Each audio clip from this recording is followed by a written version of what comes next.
প্রিয় ভিউয়ার্স, আসসালামু আলাইকুম। আমার বাড়ির উঠানের এক কোণে দেখুন কি চমৎকার লজ্জাবতী গাছগুলো, সুন্দর ফুল ফুটে আছে। দেখে আমার খুবই ভালো লাগলো। ভাবলাম বন্ধুদের জন্য একটু ভিডিও করে ফেলি। বন্ধুরা, মজার বিষয় হলো আমি কিন্তু সবসময় আমার বাড়িতে ছোট্ট টবে হলেও একটি লজ্জাবতী গাছ রেখেছি।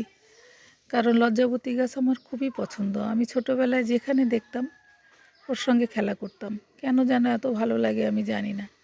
তবে এই গাছটি আমি এনেছি চট্টগ্রাম ফয়েজ লেক থেকে, ছোট্ট একটি চারা এনেছিলাম।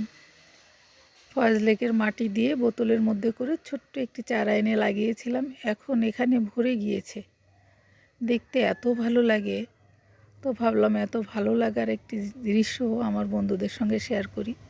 বন্ধুরা, আমার ভিডিওটি যদি ভালো লাগে আমার চ্যানেলটিকে সাবস্ক্রাইব করে প্লিজ আমার পাশে থাকবেন। আল্লাহ হাফিজ।